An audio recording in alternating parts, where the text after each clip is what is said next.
उफ, तुम्हारे उसूल, तुम्हारे आदर्श, तुम्हारे सारे उसूलों को गूंथकर एक वक्त की रोटी नहीं बनाई जा सकती है रवि। क्या दिया है तुम्हारे उन आदर्शों ने? एक 400-500 रुपए की पुलिस की नौकरी, एक किराए का क्वार्टर, एक ड्यूटी की जीप, 2 जोड़ी खाकी वर्दी। आज मेरे पास बिल्डिंग है, प्रॉपर्टी है, बैंक बैलेंस है, बंगला है, गाड़ी है, क्या है तुम्हारे पास? तब रवि का वो मशहूर जवाब आता है, मेरे पास मां है। दोस्तों, हिंदी सिनेमा के दिग्गज कलाकार अमिताभ बच्चन और शशि कपूर का ये डायलॉग्स हम सब ने एक न एक बार तो जरूर ही सुना होगा। साल 1975 में आई फिल्म दीवार का ये डायलॉग काफी ज्यादा पॉपुलर हुआ था और आज भी पॉपुलर है। मगर जब यह फिल्म रिलीज हुई थी तो सिर्फ इस डायलॉग पर ही नहीं बल्कि हर डायलॉग पर तालियां बजी थी। लोग ये समझ ही नहीं पा रहे थे कि इन डायलॉग्स को अमिताभ बच्चन ने जिस तरह से डिलीवर किया था वह कमाल का था। दोस्तों, दीवार 24 जनवरी 1975 को रिलीज हुई थी। लेकिन क्या आपको पता है कि शुरू में अमिताभ बच्चन इस फिल्म के लिए पहली पसंद नहीं थे? जी हाँ दोस्तों, यश चोपड़ा शुरू में विजय के रोल के लिए राजेश खन्ना और रवि के रोल के लिए नवीन निश्चल को लेना चाहते थे। मां के रोल के लिए उनके जहन में वैजयंती माला थी। लेकिन इसी बीच सलीम जावेद की राजेश खन्ना से तनातनी हो गई और उन्होंने राजेश खन्ना को फिल्म में न लिए जाने के लिए अपनी पूरी ताकत झोंक दी। वहीं जब नवीन निश्चल और वैजयंती माला ने सुना कि फिल्म में राजेश खन्ना नहीं काम कर रहे हैं तो फिर उन्होंने फिल्म में काम करने से मना ही कर दिया। इसके बाद यश चोपड़ा ने विजय के रोल के लिए अमिताभ बच्चन को चुना। वहीं मां का रोल उन्होंने वहीदा रहमान को लगभग दे ही दिया था। लेकिन बाद में उन्होंने यह सोचकर अपना मन बदल लिया कि उन्हीं की एक फिल्म कभी कभी में अमिताभ बच्चन वहीदा के एक प्रेमी का रोल निभा रहे थे। तो शायद उन्हें लगा कि दीवार में दर्शक उन्हें अमिताभ बच्चन की मां के रोल में पसंद ना करे, तो फिर इस रोल के लिए यश चोपड़ा ने निरूपा रॉय को कास्ट किया, जो बाद में चलकर निरूपा रॉय के लिए एक यादगार फिल्म साबित हुई। दोस्तों, वीडियो में आगे बढ़ने से पहले आप सभी से एक छोटी सी गुजारिश है कि अगर आप अमिताभ बच्चन को एक बेहतरीन अभिनेता और दीवार को एक बेहतरीन फिल्म मानते हैं तो इस वीडियो को आप दिल से लाइक कर दें और चैनल को भी सब्सक्राइब कर लें। हम आपके लिए ऐसी ही जानकारियों और मनोरंजन से भरपूर वीडियो बनाते ही रहते हैं। तो चलिए वीडियो में अब आगे बढ़ते हैं और जानते हैं फिल्म दीवार के बनने की कहानी। दोस्तों, इस फिल्म के बनने की कहानी भी अजीब है। जिस समय यश चोपड़ा ने दीवार की स्क्रिप्ट सुनी तो वो उस समय गर्दिश फिल्म बना रहे थे।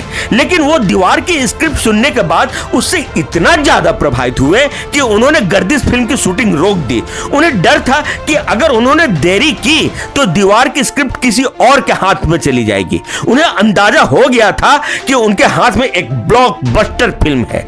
बाद में यश चोपड़ा ने एक इंटरव्यू में कहा भी था कि पहली नजर में मुझे सुनकर लगा कि यह कहानी मदर इंडिया से प्रभावित है, लेकिन सलीम जावेद की स्क्रिप्ट जबरदस्त थी और उससे भी जबरदस्त थे उसके डायलॉग्स। ये एक मुकम्मल स्क्रिप्ट थी जिस पर फिल्म बनाने के बाद मुझे इसमें से एक भी डायलॉग को हटाना नहीं पड़ा था। मैं नहीं समझता कि सलीम जावेद ने अपने पूरे करियर में इससे कोई बेहतर स्क्रिप्ट लिखी है। बाद में उन्होंने यह भी कहा कि जहां तक स्क्रिप्ट की बात है, दीवार की स्क्रिप्ट शोले से भी बेहतर थी। ये एक भावनात्मक फिल्म थी, ना कि कोई एक्शन फिल्म। पूरी फिल्म में सिर्फ एक फाइट सीन था जिसे गोडाउन फाइट कहा जाता है। वही पूरी फिल्म में सिर्फ 2 ही गाने थे। दीवार की शूटिंग 1974 में मार्च से लेकर अक्टूबर के बीच चली थी और इस फिल्म की ज्यादातर शूटिंग रात में हुई थी क्योंकि दिन में अमिताभ शोले की शूटिंग कर रहे थे। दिलचस्प बात यह थी कि दीवार और शोले की शूटिंग न सिर्फ 2 अलग अलग लोकेशंस पे हो रही थी बल्कि 2 अलग अलग शहरों में भी हो रही थी। अमिताभ बच्चन ने एक इंटरव्यू में बताया था कि दीवार के क्लाइमेक्स को रात में शूट किया जा रहा था मुंबई में। मैं रात भर जागता और सुबह बेंगलोर की फ्लाइट पकड़ता, जहां से 1 घंटे की दूरी पर रामगढ़ में शोले की शूटिंग चल रही थी। शूटिंग खत्म हो जाने के बाद शाम को मैं फिर बंबई की फ्लाइट पकड़ता ताकि दीवार की शूटिंग को जारी रखा जा सके। थोड़ी बहुत नींद में फ्लाइट के दौरान ही ले पाता था और यह सिलसिला कई दिनों तक चलता रहा। वही दोनों फिल्म के निर्देशक रमेश सिप्पी और यश चोपड़ा ने बाद में बताया कि दिन में 2 शिफ्ट करने के बाद में अमिताभ बच्चन किसी की शूटिंग में कभी लेट नहीं हुए। जब शोले की शूटिंग खत्म हो गई तो यश चोपड़ा ने दीवार के साथ साथ कभी कभी फिल्म की शूटिंग भी करने लगे। आपको बता दें कि फिल्म दीवार को व्यापारिक सफलता के साथ ही साथ क्रिटिकल एक्लेम भी मिला था। स्टीवन जे स्नीडर ने अपनी 1001 movies you must see before you die की सूची में जिन 3 हिंदी फिल्मों को शामिल किया है उनमें से एक दीवार भी है। तो वहीं फोर्ब्स पत्रिका ने भी भारतीय सिनेमा के 25 सर्वश्रेष्ठ अभिनय प्रदर्शनों वाली फिल्मों में अमिताभ बच्चन के इस फिल्म को भी शामिल किया है। आपको बता दें कि दीवार पूरे 100 हफ्ते तक चली थी और इसे क्लासिक फिल्म का भी दर्जा हासिल हुआ था। शायद इसका कारण यह था कि इस फिल्म ने कई रवायतें तोड़ी थी। फिल्म में मात्र 2 गाने थे, हीरो एंटी हीरो था, रोमांस की गुंजाइश बहुत कम थी, हीरोइन का बहुत छोटा सा रोल था और वो भी कोई आदर्श लड़की की भूमिका नहीं निभा रही थी। हालांकि कुछ आलोचकों ने फिल्म की कहानी में कई नुक्स निकाले थे। उनके मुताबिक कहानी की थीम बल्कि इसको बनाने का ढंग भी बहुत कुछ मदर इंडिया से प्रभावित था। मगर मैं आपको बता दूं कि दीवार वो फिल्म थी जो 2 फिल्मों से इंस्पायर थी, मदर इंडिया और गंगा जमुना से। जिस तरह से मदर इंडिया में माँ और बेटे के रिश्ते की कहानी है या गंगा जमुना में भाई भाई की कहानी थी, ठीक वैसे ही दीवार में भी इन दोनों पहलुओं को उठाया गया था दोस्तों। क्योंकि फिल्म में जो अमिताभ बच्चन और शशि कपूर के बीच में द्वंद, जो तकरार चल रहा होता है, उसे सलीम जावेद और यश चोपड़ा ने हूबहू दिखाए थे। उसी तरह से इस फिल्म में मां मानती है कि उनका जो अच्छा बेटा है वह शशि कपूर है और वो शशि कपूर के घर ही जाकर रहती है। उनको देश के कानून और अपने रिश्ते के बीच चुनाव करना पड़ता है। हालांकि वो विजय को बहुत प्यार करती है लेकिन वो कानून को चुनती है। विजय धर्म को भी नहीं मानता था, लेकिन गौर करने वाली बात यह है कि वह अपनी बाह पर लगे 786 नंबर के बिल्ले के लिए बिल्कुल अंधविश्वासी है। फिर आखिर में जब उसकी मां बीमार पड़ती है तो वो उसके लिए प्रार्थना करने उसी मंदिर में जाता है जहां उसने जाने से हमेशा इनकार कर दिया था। जब ये सीन फिल्माया जा रहा था तो अमिताभ ने यश चोपड़ा से अनुरोध किया था कि शूटिंग के वक्त सेट पर उनके अलावा कोई और मौजूद ना रहे। यह सीन रात में फिल्माया गया था और 15 टेक के बाद यश चोपड़ा ने इस शॉट को ओके कहा था। इस सीन को करने के लिए अमिताभ बच्चन ने आईने के सामने काफी रिहर्सल किए थे। अमिताभ ने जानबूझकर इस सीन की डबिंग नहीं की थी क्योंकि उनका मानना था कि डबिंग में उस रोल की भावनाओं को वो दोबारा वापस नहीं ला पाएंगे और डबिंग से सीन का असर जाता रहेगा। दिलचस्प बात यह थी कि इस फिल्म में अमिताभ के डेथ सीन के लिए भी कोई डायलॉग नहीं लिखे गए थे। यह बात जरूर है कि दीवार के चरित्र बहुत हद तक मदर इंडिया और गंगा जमुना से मिलते हैं, लेकिन सलीम जावेद ने उसे एक समकालीन टच दिया था। मदर इंडिया में बुरा बेटा विरजू अपनी मां के हाथ मारा जाता है, जो कि उस फिल्म की वो मुख्य पात्र थी। तो दीवार का मुख्य पात्र बेटा विजय है। उससे मतभेद हो जाने के बाद उसकी मां और भाई दूसरे घर में जाकर रहने लगते हैं। उसके बाद एक दिन विजय और रवि की मुलाकात एक ब्रिज के नीचे होती है। विजय रवि से कहता है कि वो कोई दूसरा केस ले ले। रवि कहता है वो अपने वसूलों के लिए दूसरा केस नहीं ले सकता। तब विजय वो मशहूर डायलॉग बोलता है, उफ, तुम्हारे उसूल, तुम्हारे आदर्श, तुम्हारे सारे उसूलों को गूंथ कर एक वक्त की रोटी नहीं बनाई जा सकती है रवि। क्या दिया है तुम्हारे उन आदर्शों ने? एक 400-500 रुपए की पुलिस की नौकरी, एक किराए का क्वार्टर, एक ड्यूटी की जीप, 2 जोड़ी खाकी वर्दी। आज मेरे पास बिल्डिंग है, प्रॉपर्टी है, बैंक बैलेंस है, बंगला है, गाड़ी है, क्या है तुम्हारे पास? तब रवि का वो मशहूर जवाब आता है, मेरे पास मां है। कहा जाता है कि इस फिल्म के बाद सलीम जावेद ने अपनी फीस 8 लाख रुपए कर दी थी, जो उस जमाने में किसी कहानीकार के लिए यह सबसे बड़ी पारिश्रमिक थी। पहले जब सलीम जावेद ने यश चोपड़ा को अपनी कहानी सुनाई थी तो उन्होंने उनसे मेहनताने के तौर पर सिर्फ 1 लाख रुपया मांगे थे, जिसे उन्होंने देने से इनकार कर दिया था। मगर जंजीर की सफलता के बाद उन्होंने अपना रेट बढ़ाकर 3 लाख कर दिया था, जिसे यश चोपड़ा खुशी खुशी देने को तैयार हो गए थे।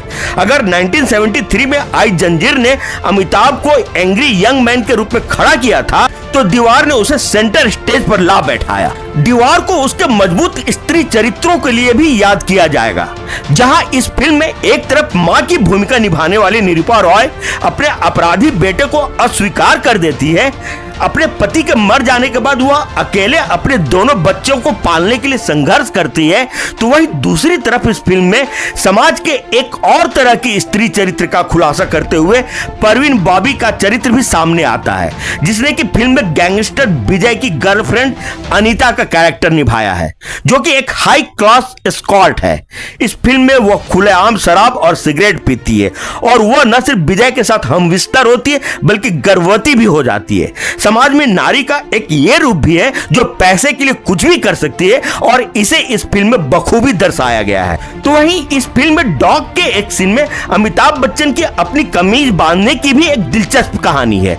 जब उनको उस सीन के लिए एक कमीज पहनने को दी गई तो उन्होंने पाया कि वो कमीज जरूरत से ज्यादा लंबी थी और उनके घुटने तक आ रही थी।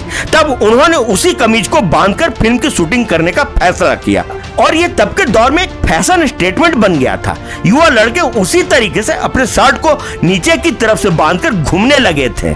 तो ये था जलवा अमिताभ बच्चन का उस दौर में, और ये खूबी थी दीवार की जो दर्शकों के दिलो दिमाग में उतर गई थी। 70 और 80 के दशक में दीवार उन 13 फिल्मों में से एक थी जिसने पूरे भारत की हर टेरिटरी में 1 करोड़ से ज्यादा रुपए कमाए थे। जब यह फिल्म साल 1975 में रिलीज हुई थी तो इसे शानदार ओपनिंग मिली थी दोस्तों। लोगों में खासकर मुंबई में इस फिल्म को लेकर इतना क्रेज था कि पूछो ही मत, क्योंकि सब लोग जानते थे कि यह एक इंटेंस एक्शन थ्रिलर फिल्म होने वाली है। और उससे पहले अमिताभ बच्चन 2 बड़ी हिट फिल्म दे चुके थे, जंजीर और मजबूर, और साथ में बीच में अभिमान भी आई थी। तो लोगों में इस कदर क्रेज था कि फिल्म मिनार्वा थिएटर में रिलीज होती है और पूरी मरीन ड्राइव में लंबी लाइन लगी होती है। करीब 100 हफ्ते तक कई सिनेमा हॉल में चली थी यह फिल्म। यह ताकत थी इस फिल्म की, आज की तारीख में हम यह सोच भी नहीं सकते हैं। फिल्म एक तरह से कॉमर्शियली हिट तो थी ही, मगर बावजूद उसके समाज की जो कुरीतियां हैं, समाज की जो सच्चाई है, उस वक्त देश में जो गरीबी के हालात थे, उस वक्त ट्रेड यूनियंस पर धन्ना सेठ किस तरह से अत्याचार करते हैं, डॉक के वर्कर्स को किस तरह से गुंडे जो हैं वो टारगेट करते थे, ये तमाम जो हकीकत थी मुंबई के वंडर वर्ल्ड की, उसे दीवार ने बहुत ही खूबसूरती से, बहुत ही बारीकी से दिखाए थे। दीवार को कई पुरस्कार भी मिले थे दोस्तों, लेकिन अपने जीवन का सर्वश्रेष्ठ अभिनय करने के बावजूद अमिताभ बच्चन को फिल्म फेयर ने सर्वश्रेष्ठ अभिनेता का पुरस्कार नहीं दिया था। उस साल फिल्म फेयर ने फिल्म आंधी के लिए सर्वश्रेष्ठ अभिनेता का पुरस्कार संजीव कुमार को दिया था दोस्तों। अगर देखा जाए तो कायदे से दीवार के लिए अमिताभ बच्चन को बेस्ट एक्टर का अवार्ड मिलना चाहिए था, मगर उनको नहीं मिला। हालांकि मेरा यह मानना है दोस्तों कि संजीव कुमार ने भी आंधी में एक बहुत ही खूबसूरत किरदार निभाया था, उसको लेकर मुझे कोई शिकायत नहीं है, मगर दीवार अमिताभ बच्चन के तमाम परफॉर्मेंस में से सबसे बेहतरीन परफॉर्मेंस मानी जाएगी, जिसके लिए उन्हें बेस्ट एक्टर का अवार्ड मिलना ही चाहिए था। आपको बता दें कि दीवार में अमिताभ बच्चन का रोल मशहूर स्मगलर हाजी मस्तान की जिंदगी से बहुत मिलता है। शूटिंग के दौरान उनकी जिंदगी को समझने के लिए अमिताभ ने हाजी मस्तान से कई बार मुलाकात भी की थी। फिल्म में मदन पुरी का चरित्र हाजी मस्तान के प्रतिद्वंदी शुक्र नारायण बखिया की जिंदगी पर आधारित था। दोस्तों, दीवार अमिताभ के फिल्मी करियर के उन चुनिंदा फिल्मों में से एक है जो लंबे समय तक सिनेमा घरों में चली है और दर्शकों ने भी उस पर खूब अपना प्यार लुटाया है। अमिताभ बच्चन के करियर की सबसे शानदार फिल्मों के बारे में अगर जिक्र किया जाए तो उसमें दीवार फिल्म का नाम जरूर शामिल होगा। इस फिल्म के जरिए अमिताभ बच्चन ने बतौर अभिनेता मील का पत्थर कायम किया था।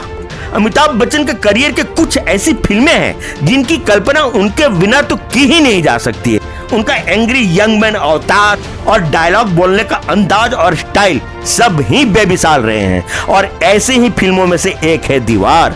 अगर कायदे से देखा जाए तो दीवार हिंदी सिनेमा की शानदार मूवी है। तो ये रही दीवार की छोटी सी दास्तां। उम्मीद है कि आपको ये दास्तां जरूर पसंद आई होगी। वैसे आपको ये मूवी किस वजह से पसंद है, आप ये जरूर कमेंट बॉक्स में लिखकर हमें बताएं। चलने से पहले आप लोगों से वही एक छोटी सी गुजारिश कि अगर आप लोगों ने अभी तक इस वीडियो को लाइक और चैनल को सब्सक्राइब नहीं किया है तो आप इसे अभी के अभी कर लें। तो फिर मिलते हैं अगले वीडियो में किसी नए टॉपिक के साथ। तब तक के लिए आप सभी को मेरा प्यार भरा नमस्कार।